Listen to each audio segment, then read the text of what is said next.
वैसे तो बैसाखी की कोई बहुत ज़्यादा ऐसी ऐतिहासिक घटनाएं नहीं मिलती हैं, लेकिन एक संदर्भ जो बहुत महत्वपूर्ण है वो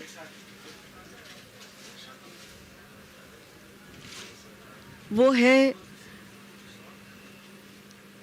जलियांवाला बाग। और जलियांवाला बाग के साथ ही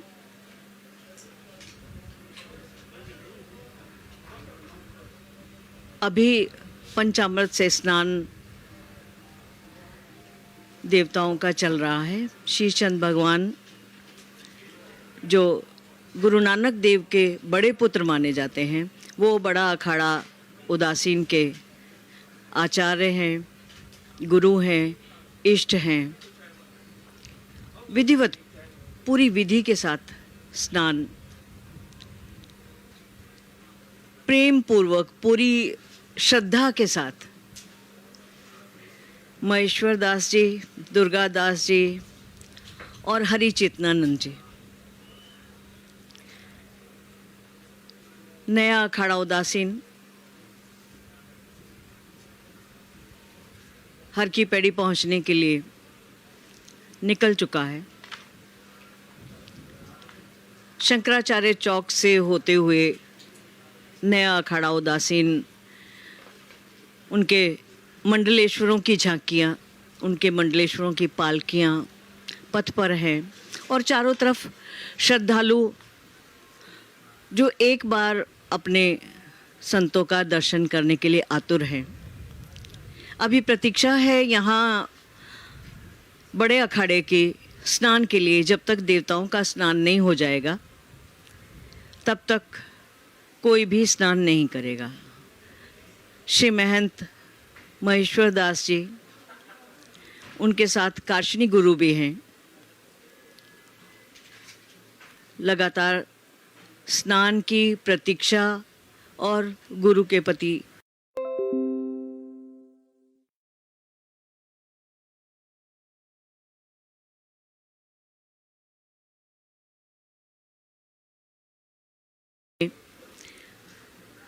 इन शाही स्नानों के दल में चलते हुए बहुत सारे लोगों का स्वास्थ्य खराब हो जाता था। इस बार हमें मार्ग के आसपास खड़ी हुई एम्बुलेंस भी दिखाई दे रही हैं, ताकि अगर कहीं भी किसी के स्वास्थ्य से संबंधित कोई भी समस्या आती है तो उसे तुरंत सुरक्षा चिकित्सा दी जा सके। शंकराचार्य चौक पर नया अखाड़ा उदासीन, श्रीचंद भगवान के अनुयायी हैं दोनों उदासीन अखाड़े। उदासीन अखाड़ों का नाता है श्रीचंद भगवान से। श्रीचंद जी गुरु नानक देव के बड़े पुत्र हैं।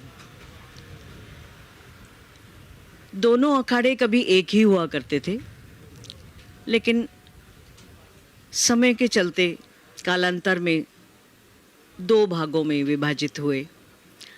लेकिन दोनों का कहना है कि हम मित्रवत भाई की तरह रहते हैं, कोई अंतर नहीं है हम दोनों में। समय था कि विभाजन हुआ। श्रद्धा हर कष्ट पर भारी है, श्रद्धा हर कष्ट से बढ़कर है। तेज धूप है, चिलचिलाती धूप है, लेकिन उसके बाद भी जहाँ पुलिसकर्मी अपनी ड्यूटी पर तैनात हैं, वहीं श्रद्धालु अपने इष्ट गुरुओं और महामंडलेश्वरों के साथ चल रहे हैं। इनमें महिलाएं भी बड़ी संख्या में हैं। महिलाओं का साहस कहीं कम नहीं है, उनका साथ कहीं कम नहीं है। पूरी तरह से समाज को ये दर्शाते हुए कि वो समाज का आधा हिस्सा हैं और अपनी उपस्थिति बड़ी प्रबल तरीके से रखती हुई। शंकराचार्य चौक पर नया अखाड़ा उदासीन, उसकी झांकियाँ, गुरुओं की एक, मंडलेश्वरों की एक लंबी श्रृंखला और गुरुओं के आशीर्वाद के लिए, एक फूल के लिए, एक नज़र के लिए आतुर श्रद्धालु।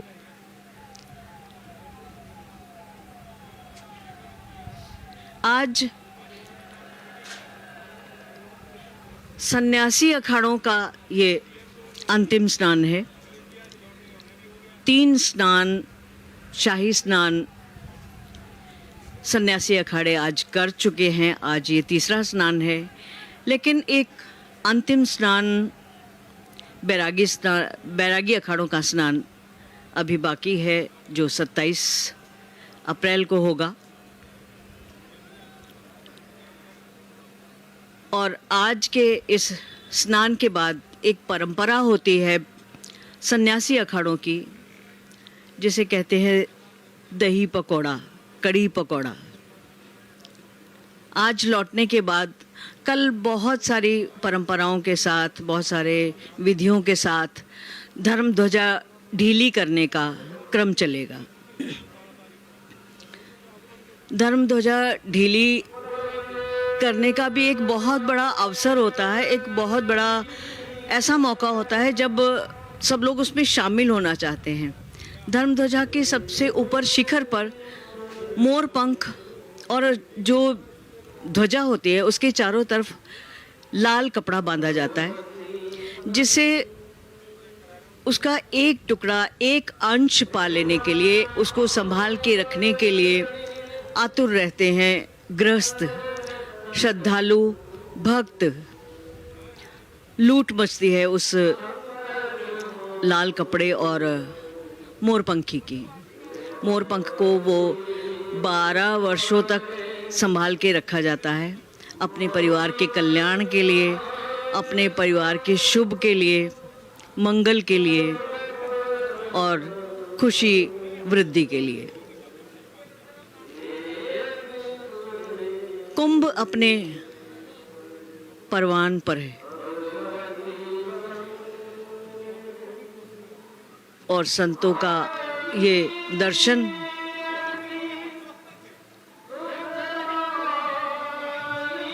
ये जो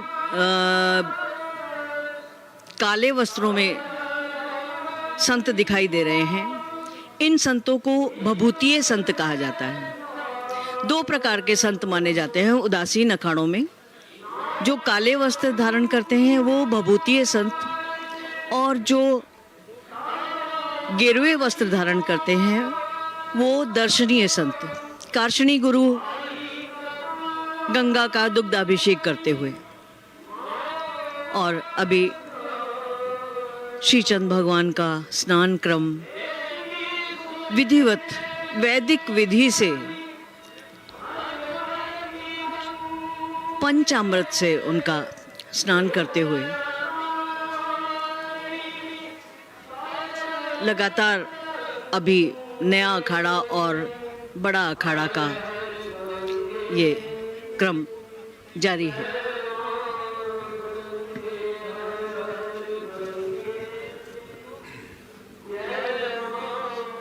Milk being offered to the holy Ganges as the idols of Sri Chandji, the deity worshipped by the Udasin Akhadas, is being given a ceremonial bath. Once Sri Chandji's statue has been given the Panchabhishek, the ritual bath, this will be followed by the bath of the Udasin Akhadas. The word Udasin itself carries within it connotations of being dissatisfied or starting a new tradition. And this is how the Udasin Akhadas have come to be. Established by the eldest son of Guru Nanak, Sri Chandji, the Udasin Akhadas have also had a very checkered and a very strong tradition of Sanatan Dharma. In fact, at a time when Guru Tegh Bahadur Ji gave his martyrdom at Delhi, that was the time when Aurangzeb, the Mughal emperor, impressed upon Guru Ram Rai, who was also a part of the Udasin tradition, to come to Dehradun, to come towards the Himalayas where the Ganga and Yamuna flowed. It is believed that Guru Ram Rai brought the mortal remains of Guru Tegh Bahadur and immersed them in the holy Ganga, and then proceeded towards the Doon Valley, where he established his dera, where he established his camp, and therefore Dehradun, the city of Dehradun, got its name from the dera of Guru Ram Rai. We are here at Haridwar, where in the background we can see the Mansa Devi shrine, even as the Naya Udasin Akhada makes its way gradually towards the Har Ki Paidi. At the Har Ki Paidi, you can see in the foreground Man Singh Ki Chhatri, a historic monument which is now being restored. And of course, you can also see the Ganga temple and the Bhagirath temple. The Har Ki Paidi is a well-known heritage precinct and has about 35 structures, 35 shrines dedicated to various deities. The ghat itself is generally known as the Subhash Chandra Bose Ghat and has been greatly expanded over the years to accommodate the large crowds, the ever-growing crowds that come to the holy city of Haridwar. Haridwar is a linear city. It is a city which is planned in such a way that all the shrines, all the various sites of worship are situated along the Ganga. Our ancient seers and our ancient urban planners, they had this wisdom that they did not allow people to live near the ghats. And most people, most pandas, most priests, most people who worked in the city of Haridwar lived either in Kankhal or lived away at Jwalapur. Very few people were allowed to set up residences along the Ganga. Things are a little different today, but here we see the Kumbh Mela at its best, at its great grandeur. You can see that the Charan Padukas, the sandals of Sri Chandji are being cleaned as saris are being offered to Mother Ganga, the goddess, the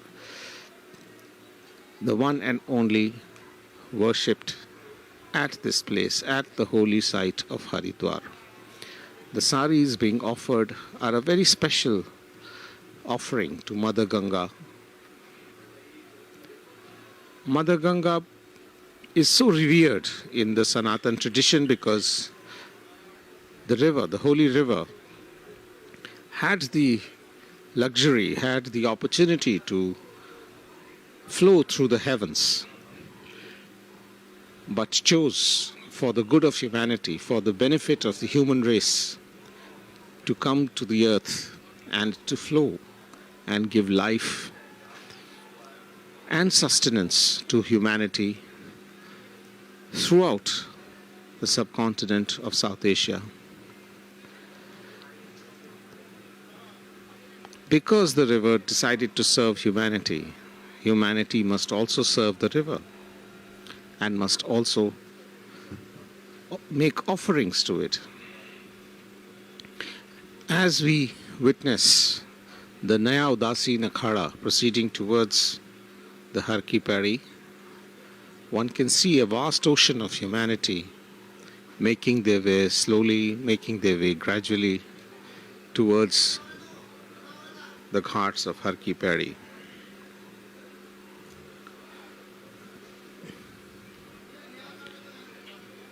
Many of the devotees of the Udasin Akhadas come from Punjab and the surrounding areas. And here we can see the anointment. Once the bathing is over, it is followed by the anointment. And once the idols are anointed, ornaments are offered to Mother Ganga.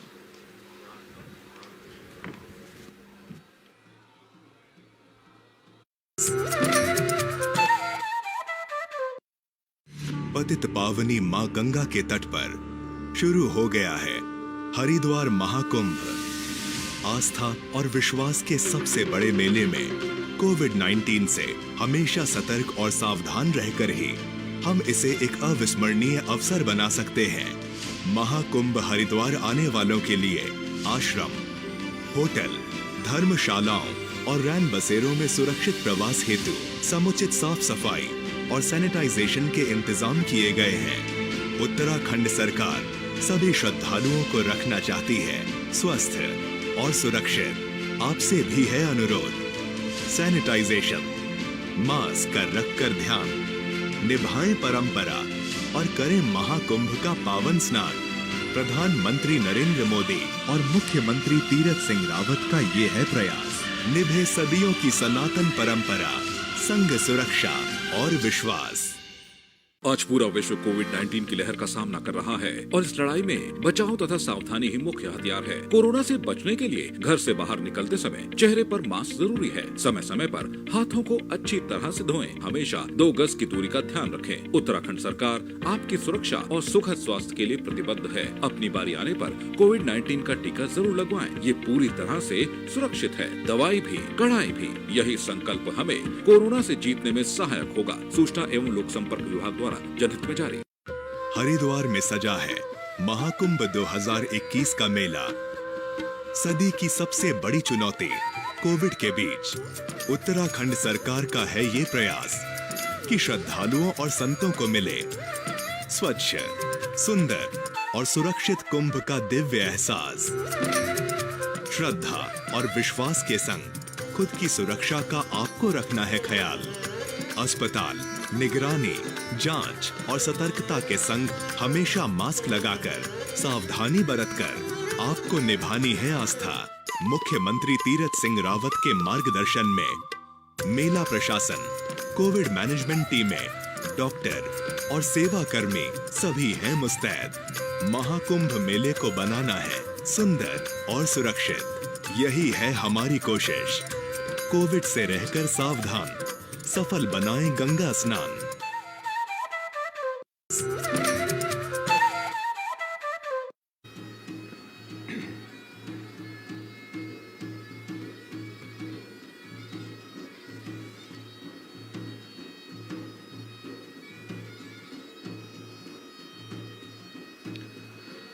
So we are here at Har Ki Paidi, and the offerings being made to Mother Ganga continue, fruits being offered to the river goddess and the anointment of Sri Chandji with the leaves of the Bel Patra, the 3 leaves, the 3 sacred leaves that are offered to Shiva, even as the Naya Udasin Akhada makes its way towards Har Ki Paidi, towards the accomplishment of this 3rd Shahi Snan at the Kumbh Mela.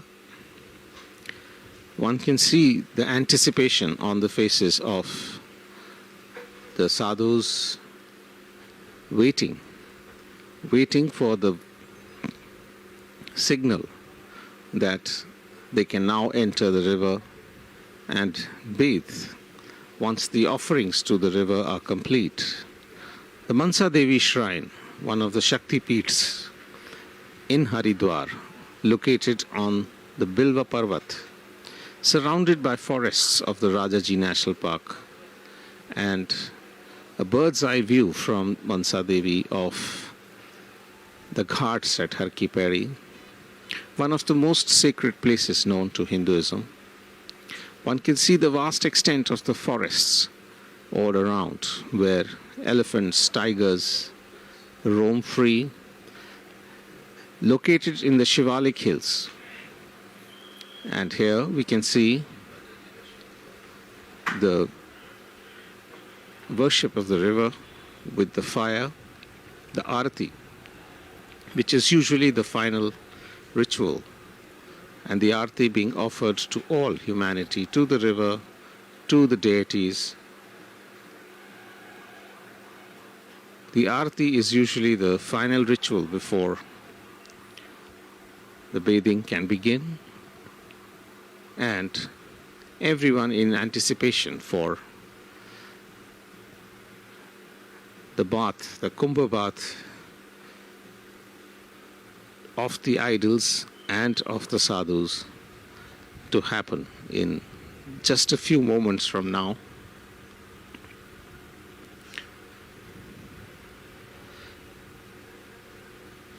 Even as the sadhus begin the chanting, the offerings being made to the river,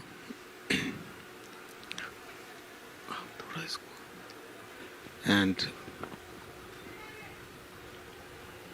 अनुशासन का बहुत ही नायाब उदाहरण जब तक रीति रिवाज और विधि विधान से पूजा अर्चना की जा रही थी। अखाड़े के सभी सदस्य, सभी महंत, सभी मंडलीश्वर बहुत संयमित और अनुशासित ढंग से इंतज़ार कर रहे थे।